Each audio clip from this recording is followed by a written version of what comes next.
अस्सलामु अलैकुम वरहमतुल्लाहि वबरकातुहू। संडे कमेंट बॉक्स के एक नए एपिसोड के साथ मैं मुफ्ती एएम कासमी आप लोगों की खिदमत में हाज़िर हूँ। और बहुत सारे सवालात आप लोगों के आते हैं, तकरीबन 2-2.5 हज़ार सवालात होते हैं हर हफ़्ते। उनमें से ये कुछ 20-25 सवाल पिक किए जाते हैं, इसीलिए बहुत सारे लोगों के सवालों का पिक ना किया जाना तो लाजमी है। आप सवाल करते रहें, इंशाअल्लाह ज़रूर पिक किया जाएगा। और वैसे अगर किसी के माइंड में कोई क्वेश्चन हो, मिसाल के तौर पे आपको नमाज के बारे में कोई मसला जानना है, तो आप यूट्यूब पर सर्च कर सकते हैं नमाज का मसला एएम कासमी या एएम कासमी अबाउट नमाज का मसला। जैसे आपको सजदा साहब सर्च करना है तो आप सर्च कर सकते हैं सजदा साहब एएम कासमी या एएम कासमी अबाउट सजदा साहब। तो इंशाल्लाह आपको जिस टॉपिक पर भी मेरी क्लिप अपलोड हैं, अगर आपका सवाल उन टॉपिक के मुताबिक होगा तो वो क्लिप आपके सामने आ जाएगी। बहरहाल पहला सवाल मैं लेता हूँ और पहला सवाल मेरे सामने है शमा शेख का। ये कहती हैं, मुफ्ती साहब हमारे घर में सब लोग नमाज़ पढ़ते हैं, कुरान की तिलावत करते हैं, फिर भी चारों तरफ से गर्दिश ही गर्दिश आ रही है, प्लीज़ बताएं क्या करें, हम बहुत परेशान हैं। गर्दिश ही गर्दिश आ रही है। आपने देखा होगा अक्सर जो लोग दीन पर अमल करते हैं या दीन पर मजबूती से चलने की कोशिश करते हैं तो उनके ऊपर शुरू में प्रॉब्लम्स आती हैं, और ये हमारे कबूल होने की निशानी है कि अल्लाह हमें कबूल कर रहा है। हुज़ूर अलैहिस्सलातु वस्सलाम ने इरशाद फरमाया, अशद्दुन्नासी बलाअन अल अंबिया सुम्मा अमसल फ़ामसल, के सबसे ज़्यादा आजमाइशें अशद्दुन्नासी, लोगों में सबसे ज़्यादा आजमाइशें मुसीबतें अंबिया पर आती हैं। फिर जो जितने अंबिया के करीब होता है उसके ऊपर उतनी आजमाइशें आती हैं। तो मेरी बहन, ये आजमाइशें हैं, और ये आजमाइश जब हम दीन पर अमल कर रहे होते हैं, फिर हमें प्रॉब्लम हमारे सामने आती हैं, मुसीबतें हमारे सामने आती हैं, तो ये अल्लाह ताला की तरफ से कबूलियत की निशानी होती है। इसीलिए सब्र रखिए, इन्ना मअल उसरि युसरा, है ना। अल्लाह का वादा है कि परेशानी के बाद आसानियाँ हैं, है ना। तो इसीलिए आप सब्र रखें, हिम्मत रखें, दीन पर अमल करती रहें।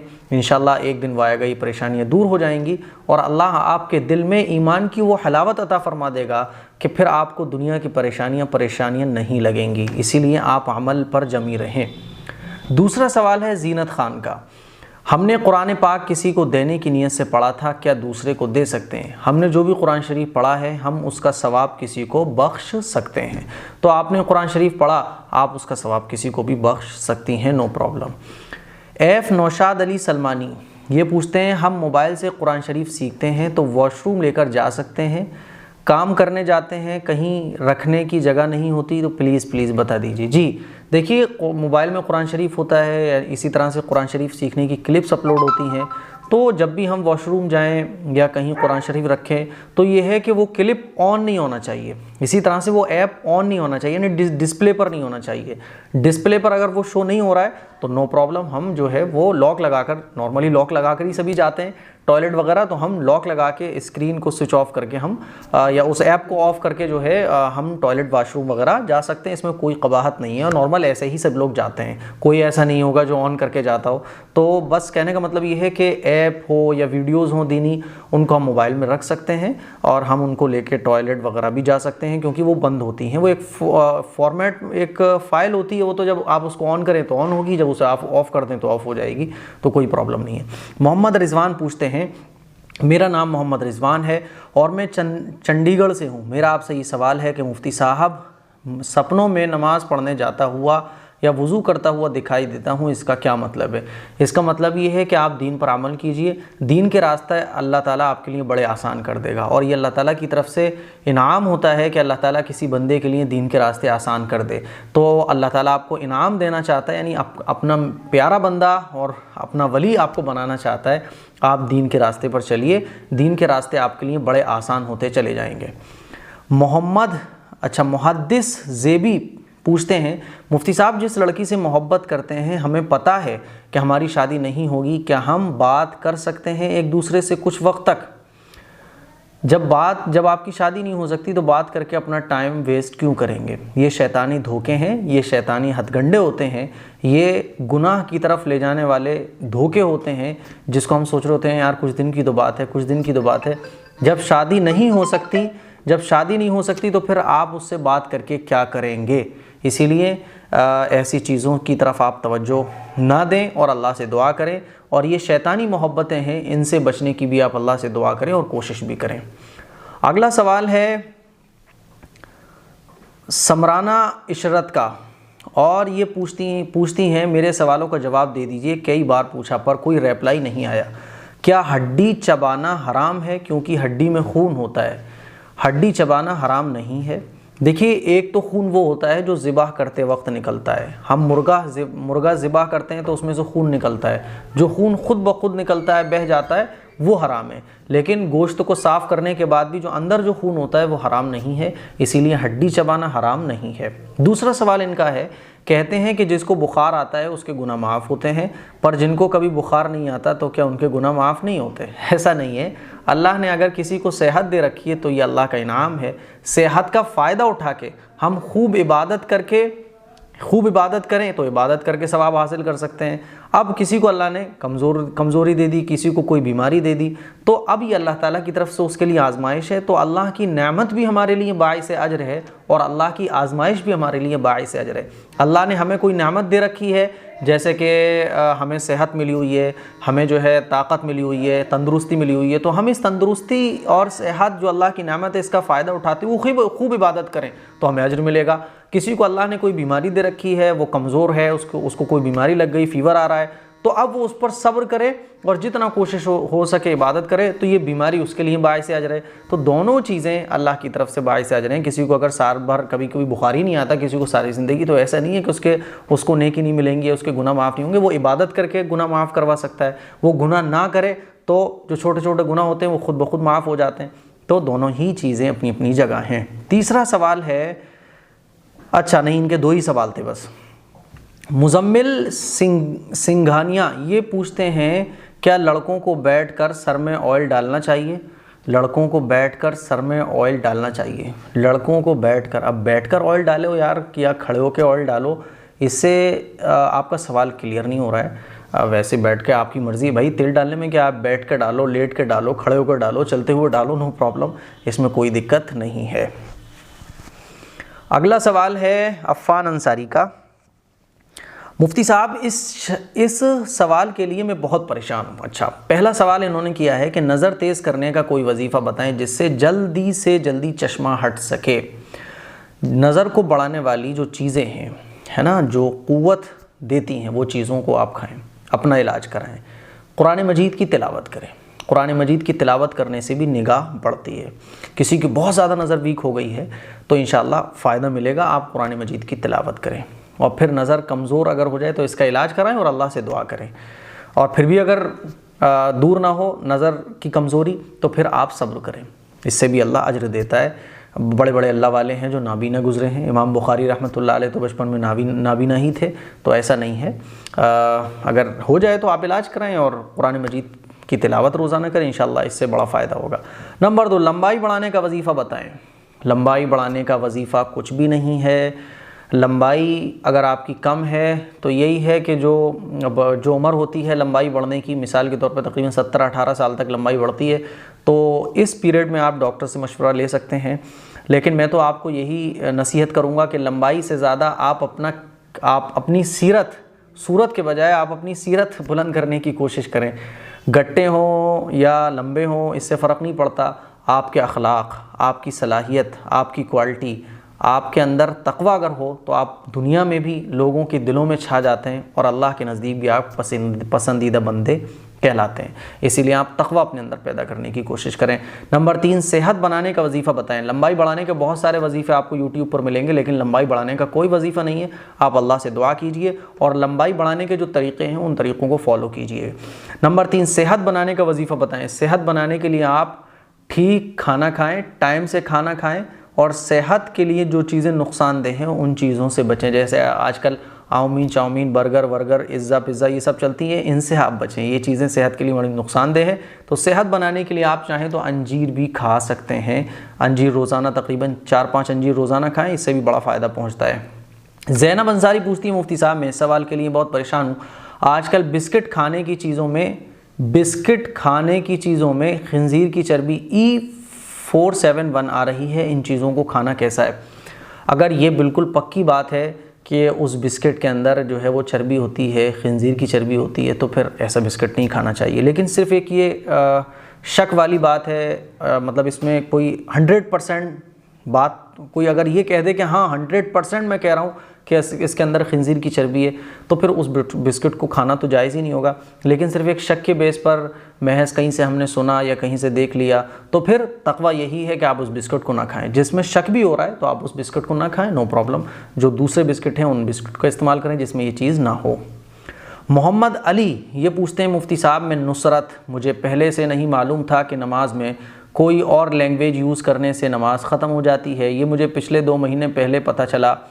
पहले मैं नमाज के सजदे में दुआ करती थी तो मेरे पिछले अच्छा, इनका सवाल ये है कि इनको ये मालूम नहीं था कि नमाज के अंदर कुरान ही पढ़ा जाता है। कुरान के अलावा जो दूसरी लैंग्वेज, अरबिक के अलावा कोई दूसरी लैंग्वेज अगर आप नमाज में बोलते हैं तो फिर आपकी नमाज़ ख़राब हो जाती है। अभी ये इसी तरह से नमाज़ पढ़ती चली आई तो पूछ रही हैं कि मैंने तो बहुत सारी नमाज़ें पहले पढ़ी हैं ऐसी कि जिसमें मैंने उर्दू में दुआएं मांग ली हैं, तो कि मेरी नमाज़ ख़राब हो जाएंगी। तो देखिए, दीन का इल्म हासिल करना इसीलिए फ़र्ज़ करार दिया गया है। इतना दीन का इल्म हासिल करना जिससे आपकी इबादत ठीक हो जाएं, इतना दीन का इल्म हासिल करना हर मुसलमान बालिग़ मर्द और औरत पर फ़र्ज़ है। फ़र्ज़ का मतलब ये कि आपको सीखना ज़रूरी है। अब एग्ज़ाम आना है, मिसाल के तौर पे 1 तारीख को एग्ज़ाम होना है, 1 अगस्त से एग्ज़ाम शुरू है किसी बच्चे के, अब वो तैयारी नहीं कर रहा है ना। अब वो तैयारी नहीं कर रहा है और एग्ज़ाम पे आने के बाद बोलने लगे कि मुझे तो पता नहीं था कि एग्ज़ाम की तैयारी भी की जाती है, भाई मुझे माफ़ कर दो, तो थोड़ी ना माफ़ी मिलेगी। क्योंकि आपको मालूम नहीं था तो आपको मालूम करना चाहिए था। या किसी को ये नहीं मालूम कि पहले दिन कौन सा पेपर है, बस उसने तैयारी कर ली, उसको ये पता ही नहीं है कि पहले दिन कौन सा पेपर है। अब गया तो पेपर दूसरा आ गया उसके हाथ में, तो कहने लगा मुझे मालूम ही नहीं था कि ये वाला पेपर आएगा। तो भाई आपको मालूम करना चाहिए था। इसी तरह से दीन का इल्म हासिल करना फ़र्ज़ है। हम लोग जो है वो लापरवाही में पड़े रहते हैं, इसीलिए दीन का इल्म हासिल करना, दीन को सीखना, इतना सीखना जिससे हमारे नमाज रोज़े ठीक हो जाएँ, ये हमारे लिए फ़र्ज़ है। अब अगर हम दीन का इल्म हासिल ना करें और हमसे कोई गलती हो जाए तो फिर ज़ाहिर है उसको हमें दोबारा करना ही पड़ेगा। इसीलिए जो आपकी नमाज़ें इस टाइप से पढ़ी गई है तो आप अल्लाह से तौबा करें, और जितनी भी नमाज़ें आपने ऐसे पढ़ी हैं जिसमें आपने दूसरी लैंग्वेज इस्तेमाल की नमाज के अंदर, चाहे वो सजदे में हो चाहे वो क़ियाम में हो, तो फिर आप उन नमाज़ों को काउंट करें, अंदाज़ा करें 1 साल 2 साल, और धीरे धीरे करके उस नमाज को क़ज़ा करें, ताकि अगर वो नमाज़ें ख़राब हों तो ये नमाज़ें आपकी अल्लाह के यहाँ कबूल हो जाएँ। इसीलिए आपको वो नमाज़ों की क़ज़ा करना ज़रूरी होगा।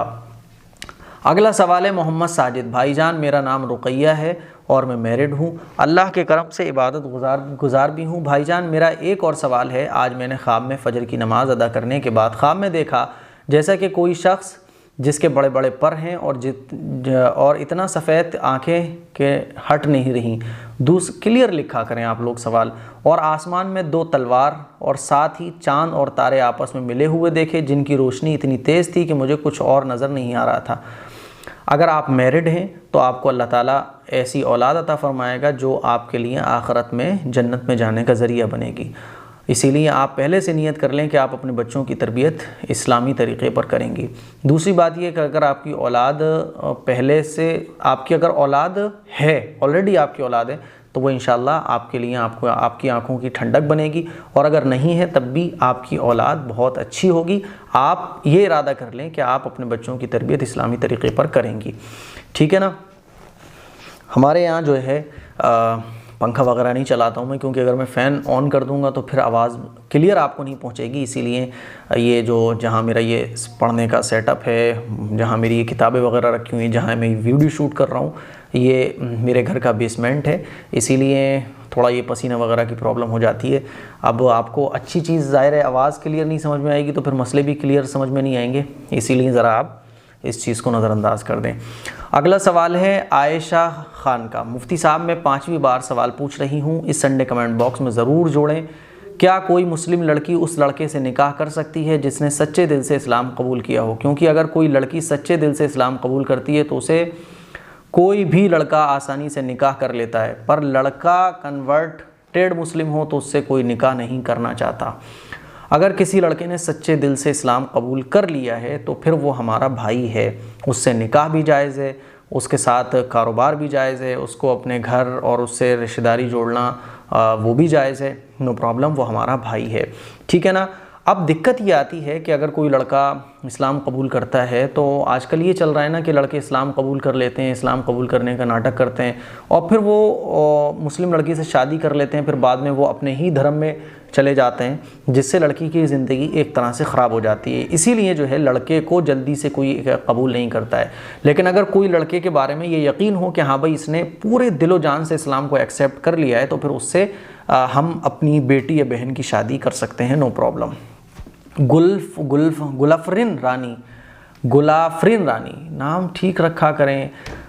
इन्होंने लिखा है किसी की ज़िद की आदत को ख़त्म करना का तरीक़ा बताएं। साफ़ नहीं लिखते हैं आप लोग। किसी की ज़िद करने की आदत को कैसे ख़त्म करें। देखिए इन्होंने कितना टिपिकल कर दिया है, यानी हमारी अपनी ज़बान इतनी टिपिकल इन्होंने लिखी है। किसी की ज़िद करने की आदत को, किसी की ज़िद ख़त्म करने की आदत, ये ऐसे लिख दी थी। बहरहाल अगर कोई ज़िद्दी है तो जब वो सो रहा हो तो हम उसके सर पे हाथ रख के 7 मरतबा इहदिनस सिरातल मुस्तकीम, इहदिनस सिरातल मुस्तकीम पढ़ दें तो इंशाअल्लाह उसकी ज़िद की आदत ख़त्म हो जाएगी।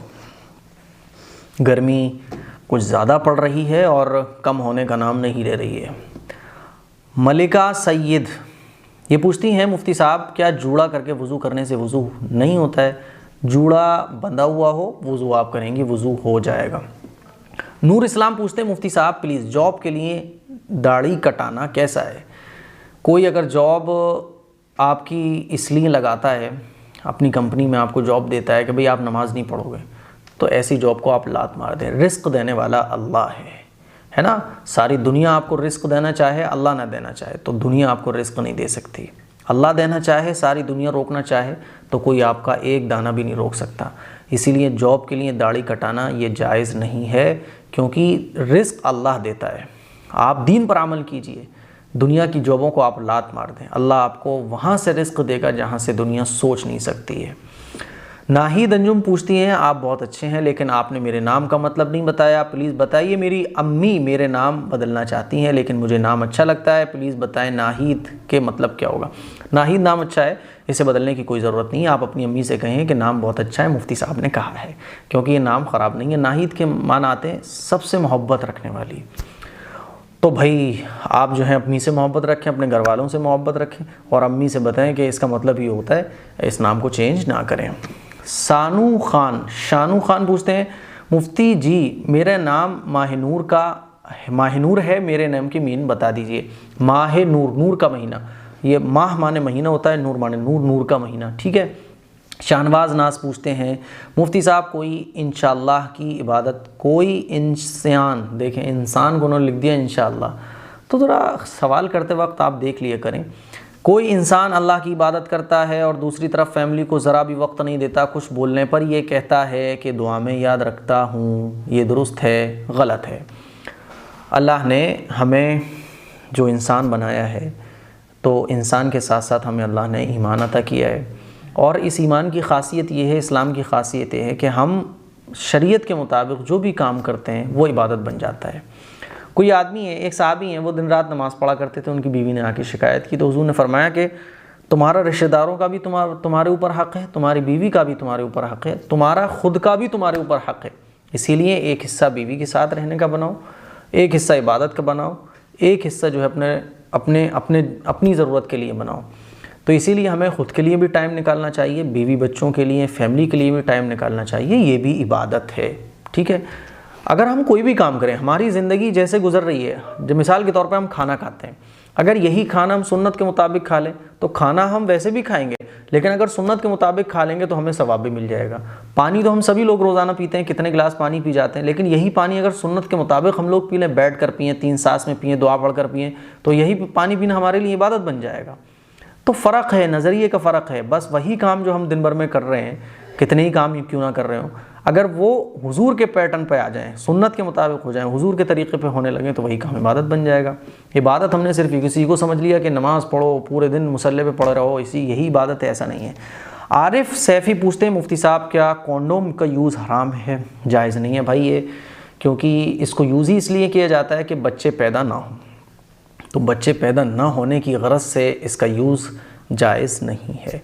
हाँ, अगर बीवी को कोई प्रॉब्लम, यानी जिन हालात में बच्चे की पैदाइश को रोकने की इजाज़त शरीयत ने दी है उन हालात में आप इसका यूज़ कर सकते हैं। लेकिन वैसे ही, और वो हालात कौन कौन से भाई, अगर बच्चे की पैदाइश, अगर आप बच्चा हमल ठहर जाएगा बीवी को तो उसकी सेहत को नुकसान पहुंचेगा, या अभी एक फ़ौरन हुआ है तो अब कुछ दिन डॉक्टर ने मना कर दिया है, बहुत सारी चीज़ें हैं। तो इस गरज से अगर आप बच्चे की पैदाइश को रोकते हैं तो जायज़ है। लेकिन वैसे ही खामखा बच्चों की पैदाइश को रोका जाता है ना, कि बच्चे ज़्यादा हो जाएंगे या वैसे ही, तो फिर ये जायज़ नहीं है। सलीमुद्दीन अंसारी पूछते हैं, ये मेरा 5वीं बार सवाल है, मैं देख के बहुत खुश हुई। बहरहाल सवाल क्लियर लिखा करें, मैं बार बार कहता हूँ। अच्छा, इन्होंने सवाल लिखा है कि घर पे कोई काम के लिए कोई आ जाता है और हम नमाज़ पढ़ रहे होते हैं, तो नमाज जब हम पढ़ रहे होते हैं तो क्या बीच में, जैसे मिसाल के तौर पे ये नमाज़ पढ़ रही हैं, घर की औरतें नमाज़ पढ़ती हैं, नमाज़ पढ़ते हुए कोई किसी ने दरवाज़ा बजा दिया, कभी बच्चे आ गए, कभी शौहर काम से आ गए, तो क्या ऐसी सूरत में जैसे 2 रकात हम पढ़ पाए थे, पढ़नी हमें 4 रकात थी, तो हम वहीं से नमाज को छोड़ के दरवाज़ा खोल के वापस आकर मुसल्ले पे खड़े हो सकते हैं? नहीं, ऐसे नहीं आप खड़े हो सकते। आप अगर 4 रकात की आपने नियत बांधी तो आप नमाज कंप्लीट करें 4 रकात के बाद आप जो है वो दरवाज़ा खोलने जाएं। यानी बीच में नमाज तोड़ के आप दरवाज़ा खोलने चले जाएं, ये जायज़ नहीं है, आपकी नमाज ही ख़त्म हो जाएगी। बच्चे आ गए तो आप नमाज कंप्लीट करें। कंप्लीट करने का मतलब ये है कि आप 4 रकात पढ़ने खड़ी हुई हैं तो 4 रकात कंप्लीट करें। ये नहीं कि आप 2 रकात पढ़ पाई थी या बीच में ऐसी नमाज़ छोड़ के आप दरवाज़ा खोलने चले जाएं, ये सही नहीं है, ठीक है ना, ऐसे नहीं। हाँ, इतना ज़रूर है कि आपको ज़ोहर की नमाज़ पढ़नी है, ज़ोहर की नमाज़ में 12 रकात होती हैं, तो आपने 4 सुन्नतें पढ़ रही थी, आपको ये आ गया तो आप 4 सुन्नत पढ़ने के बाद वो काम कर दें, फिर उसके बाद 4 फ़र्ज़ पढ़ लें।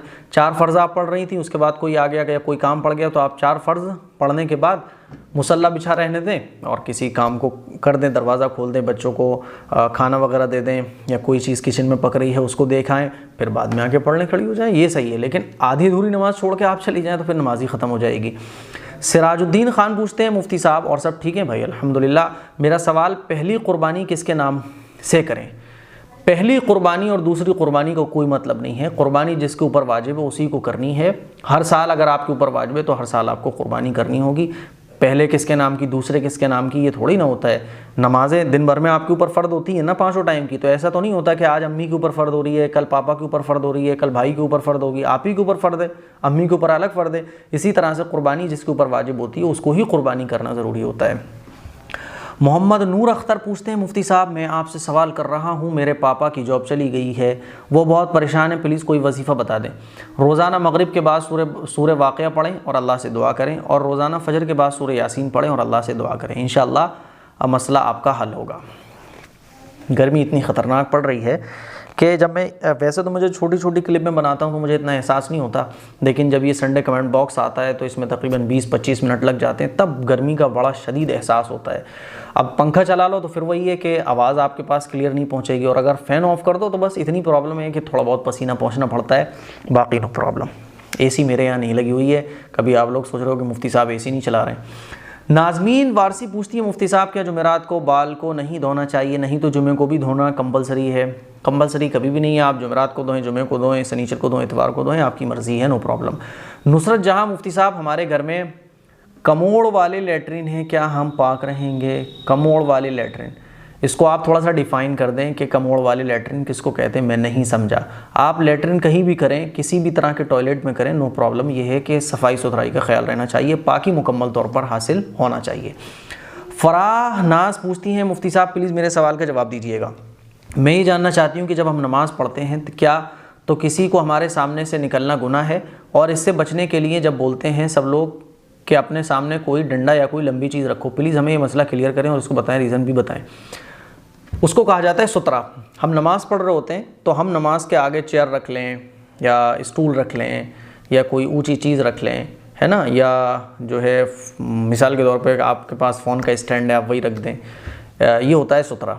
और ये नबी से साबित है कि जब किसी के गुज़रने का, हम ऐसी जगह अगर नमाज़ पढ़ रहे हैं कि हमारे सामने से कोई गुज़र सकता है तो हमें सुतरा रख लेना चाहिए।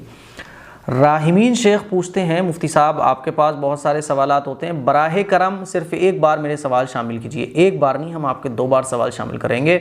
मेरी अम्मी जान को 22 साल से पेट दर्द की तकलीफ़ है, डॉक्टर और हकीम को बता कर भी देखा कुछ असर नहीं होता, प्लीज़ कुछ इलाज बता दीजिए। और शादीशुदा भाई भी अम्मी जान से दूर रहते हैं। मेरे अजीज़ भाइयों, अम्मी आपका बहुत कीमती सरमाया है। अम्मी आप कहा ना कि माँ के कदमों के नीचे जन्नत है। जो अपनी माँ को नहीं रख सकता शादी के बाद, जो बेटा अपनी माँ को नहीं रखता शादी के बाद, तो वो गोया के जन्नत को अपने घर से बाहर निकाल रहा है। आप सब लोग जितना हो सके अपनी माँ की खिदमत करना सीखिए। आप जन्नत अपनी माँ को अपने घर रखेंगे, आपकी जन्नत आपके घर होगी। मतलब आप दुनिया में जन्नत आपको आपके घर में रखी हुई है। अगर कोई आपसे ये कहे कि भाई जन्नत आपका घर बना देंगे हम, तो आप फ़ौरन तैयार हो जाओगे। लेकिन क्या वजह है कि हम अपनी जन्नत को अपने हाथों से खुद अपने घर से बाहर कर देते हैं, अपनी जन्नत को रखना तक गवारा नहीं कर सकते। माँ के कितने एहसान होते हैं, माँ की मोहब्बत, माँ की ममता। माँ राज़ी तो अल्लाह राज़ी, माँ खुश तो अल्लाह खुश, माँ खुश है तो जन्नत आपको मिलेगी। इसीलिए एहसान नहीं करना चाहिए। बहरहाल, अगर आपकी वालिदा बीमार हैं तो बिल्कुल मैं दुआ करूँगा, लेकिन अगर आपकी वालिदा बीमार हैं और इलाज के बाद भी कुछ नहीं हो रहा है, तो आप रोज़ाना सूरह बकरा अपनी अम्मी को तिलावत करने को कहें। रोज़ाना पाव पारा, आधा पारा, जितना आपकी अम्मी सूरह बकरा का पढ़ सकती हों आगे पढ़ती चली जाएं। 10 दिन में, 12 दिन में, 15 दिन में, 5 दिन में, जैसे वो कंप्लीट कर सकती हों, रोज़ाना सूरह बकरा की तिलावत करें। इंशाअल्लाह ये जो प्रॉब्लम है उसमें बड़ी हद तक आपको फ़ायदा देखने को मिलेगा। शोएब खान पूछते हैं, शोएब नाम होता है, शोएब नहीं होता। शोएब खान पूछते हैं, मुफ्ती साहब मेरा नाम नौशाद है, मेरा आपसे एक सवाल है। जैसे हमने पूरे दिन अल्लाह की इबादत की और अगर कोई गुनाह हो जाए तो क्या इबादत कबूल होगी? इबादत कबूल होगी? बिल्कुल नहीं होगा। गुनाह तो इंसान से हो ही जाते हैं। गुनाह पर जम जाना ये शैतान का काम है ना। और जिससे कोई गुनाह ही ना हो वो फरिश्तों का काम है। फरिश्तों से कोई गुनाह नहीं होता और इंसान से तो गुनाह होते हैं। हाँ, इंसान अल्लाह के नज़दीक पसंदीदा वो है जो गुनाह के बाद फ़ौरन तौबा कर ले, सच्ची पक्की तौबा, तो इबादत बिल्कुल कबूल होगी। अल्लाह बड़ा कदरदान है। ड्रेस धमाका पूछते हैं, मुफ्ती साहब मैं आपकी स्टूडेंट हूँ और मैं ढोरजी से हूँ। हमारे यहाँ वबा की वजह से शायद बकरीद न मनाई जाए, तो ऐसी हालत में क़ुरबानी का कफ़ारा कैसे दें? बकरीद मनाई ना जाए वो अलग मसला है, क़ुरबानी अलग चीज़ है। देखिए, बकरीद पर बकरीद का मौका आया और जो बकरीद के डेज़ होते हैं 10, 11, 12, 13 4 दिन होते हैं। इन 4 दिनों में अगर आपको क़ुरबानी का जानवर नहीं मिलता है तो फिर आपको उतनी रकम, जितने रुपए में आप बकरा ख़रीदते, वो आपको सदका करना पड़ेगा। और अगर इन 4 दिनों में आपको बकरा वगैरह या जानवर मिल जाता है तो फिर आप क़ुरबानी ही करेंगे। तो पहले से मैं कैसे कह दूं? पहले ये तो आप जब बकरीद के दिन आ जाएं उस दिनों में देखिएगा, फिर भी ना मिल पाए तब है ये मसला। तो बिलाल FBD, मुफ्ती साहब आपने बताया कि खुदा हाफिज़ कहने से सुन्नत छूटती है। शुरू में अगर सलाम कर लें और एंड में खुदा हाफिज़ कह सकते हैं। देखिए भाई, आप शुरुआत सलाम से करें, सलाम के बाद आप जितनी चाहें वो दुआएँ दें। अस्सलाम वालेकुम, ठीक है भाई, फ़ी अमानिल्लाह, अल्लाह हाफिज़, नो प्रॉब्लम, आप कुछ भी कह सकते हैं, लेकिन सलाम तो करें आप। मतलब आप सलामी छोड़ दें, जो सुन्नत है वही छोड़ दें, सुन्नत पर अमल कीजिए, उसके बाद आप चाहें जो कहिए। मिसाल के तौर पे नमाज का टाइम हो गया तो जो काम सुन्नत है, मिसाल फॉर एग्ज़ाम्पल ज़ोहर की नमाज के बाद 2 रकात सुन्नत होती हैं, आप सुन्नत नहीं पढ़ रहे, दूसरी नमाज़ें आपने पढ़ना शुरू कर दी, वैसे ही नफलें पढ़नी शुरू कर दी, तो आप सुन्नत पढ़ लीजिए। तो इसी तरह से सुन्नत पर अमल कीजिए, आप सलाम कीजिए, सलाम के बाद आप फ़ी अमानिल्लाह, अल्लाह हाफिज़, खुदा हाफिज़, जो चाहें वो कहिए। लेकिन सलाम के बगैर आप इन चीज़ों को कहें तो आपने सुन्नत छोड़ दी। सोहेल अहमद पूछते हैं, मुफ्ती साहब एक बात बताओ कि नमाज के बाद सलाम पढ़ना चाहिए और कुछ लोग बोलते हैं सलाम नहीं पढ़ना चाहिए। देखिए, मैं यहाँ बैठा हूँ, मैं मिसाल दे के आपको समझा रहा हूँ। मैं यहाँ इस कमरे में बैठा हुआ हूँ। मैं अगर आप ये कहने लगूँ किसी से कि भाई इस कमरे पे इस जगह ही बैठकर सलाम पढ़ना सुन्नत है, कोई अगर वहाँ बैठ के सलाम पढ़े तो वो सुन्नत नहीं है, मैं अगर ये कहने लगूँ तो ये गलत है। इसी तरह से आप समझ लें कि सलातो सलाम पढ़ना मसनून है। आप जैसे चाहें सलातो सलाम पढ़ सकते हैं, जैसे चाहें, बैठकर, लेटकर, खड़े होकर, चलते फिरते दुरूद व सलाम आप पढ़ सकते हैं। नमाज में जब हम तहियात पढ़ते हैं तो सलातो सलाम पढ़ते हैं ना, अस्सलामु अलैका अय्युहन नबी व रहमतुल्लाहि व बरकातुहू। सलाम के बगैर तो नमाज ही नहीं होती। लेकिन अब कुछ लोग ये कहने लगे कि नहीं, अज़ान के बाद ही सलाम पढ़ना चाहिए, अज़ान से पहले ही सलाम पढ़ना चाहिए, सलाम खड़े होकर ही पढ़ना चाहिए, और जो ना पढ़े वो गुनहगार है। तो बस यही चीज़ है जो हर अमल को, हर उस काम को जिसको शरीयत ने ऐसे नहीं बताया हो, हम एक तरीक़ा मुकर्रर कर लें, वही बिदअत बन जाता है। बात समझ आ रही है? तो वो लोग जो सलाम खड़े होकर पढ़ते हैं और नमाज के बाद पढ़ते हैं, सलाम पढ़ा जाता है नमाज के बाद पढ़ते हैं, तो वो लोग अगर ये समझते हैं कि भाई हम तो नमाज के बाद पढ़ रहे हैं, नो प्रॉब्लम, आप जैसे चाहो वैसे पढ़ लो, तो कोई दिक्कत नहीं है। लेकिन अब जो ये लोग ये समझते हैं कि सलाम नमाज के बाद ही पढ़ना चाहिए, जो नमाज के बाद सलाम ना पढ़े तो वो गुनहगार है, तो फिर यही चीज़ तो है बिदअत। यानी शरीयत ने ही जिस काम को ज़रूरी करार न दिया हो, हम उसको अगर ज़रूरी बना लें तो यही चीज़ गलत है। तो सलाम पढ़ना गलत नहीं है, लेकिन उसका टाइम ज़रूरी समझना और उसको नमाज के बाद फ़ौरन खड़े होकर पढ़ने को ज़रूरी समझना और जो ना पढ़े उसको गलत समझना, यही चीज़ गलत है। बात समझ आ रही है? ठीक है। अगला सवाल है नाज़मीन बेगम का, और ये पूछती है मुफ्ती साहब मेरे सवाल का आपने जवाब दे दिया, बहुत बहुत शुक्रिया। मेरे एक और सवाल है, मेरी अम्मी की 3 औलादें, तीनों में से कोई नहीं रखना चाहता है उन्हें, मेरी अम्मी के लिए कोई ऐसी दुआ बता दें। आपकी अम्मी जितना हो सके दुरूद शरीफ पढ़ें सल्लल्लाहु अलैहि वसल्लम, या जो भी दुरूद शरीफ पढ़ना चाहें वो दुरूद शरीफ पढ़ें। और मैं तमाम बच्चों से, बड़ों से, जवानों से, सबसे यही कहना चाहूँगा कि जितना हो सके अपने वालिदैन की खिदमत कीजिएगा। कितने अफसोस की बात है कि 3 औलाद हैं और तीनों में से एक भी अपनी माँ को रखना नहीं चाहता। ये बड़े अफसोस की बात है। डूब मरना चाहिए ऐसी औलाद को, और ऐसे लोगों को जन्नत की खुशबू भी हासिल नहीं होगी जो अपनी माँ को भी नहीं रख सकते हों। फैज़ खान पूछते हैं मुफ्ती साहब आपने मेरा जवाब नहीं दिया, आप अपने माँ बाप का भाई बहन की कसम खा लेते हैं, वो पूरी करनी होगी या टूट भी सकती है? देखिए, वैसे ही जो हम लोग कस्में खाते हैं, मेरे भाई की कसम और मेरी अम्मी की कसम, तो माँ बाप की कसम और इंसानों की जो कसम खाई जाती है, तेरे सर की कसम, तो ये कसम नहीं होती है और इसको पूरा करना भी ज़रूरी नहीं होता है, बल्कि ऐसी कस्में खाना गुनाह है। इसीलिए आप इससे तौबा करें कि अल्लाह मैंने ये जो कस्में खाई मुझे माफ़ फरमा, लेकिन ऐसी कस्मों को पूरा करना ज़रूरी नहीं है। इम्तियाज़ अहमद पूछते हैं मुफ्ती साहब मैं आयशा रायबरेली से, मैं आपसे 5वीं बार सवाल कर रही हूँ, प्लीज़ मेरे सवाल का जवाब ज़रूर दें। एपिसोड 62 में सवाल ज़रूर शामिल कीजिए। क्या फ़जर की नमाज़ क़ज़ा हो जाए तो क्या ज़ोहर की नमाज़ पढ़ने के बाद क्या फ़जर की नमाज़ पढ़ सकते हैं? जी बिल्कुल पढ़ सकते हैं। कोई भी नमाज़ आपकी क़ज़ा हो जाए तो आप किसी भी नमाज के साथ या वैसे ही आप कभी भी पढ़ सकते हैं। तो ये थे हमारे संडे कमेंट बॉक्स के कुछ सवालात, और आज का एपिसोड तो काफ़ी लंबा हो चुका है, 30-32 मिनट हो चुके हैं। इस क्लिप को आप शेयर भी करें, दूसरों तक पहुंचाएं, अपने घर वालों के साथ देखें, सबको दिखाएं, ताकि दीन के ज़रूरी मसाइल जो आप लोग पूछना चाहते हैं सबको मालूम हो सकें। अस्सलाम वालेकुम व रहमतुल्लाहि व बरकातहू।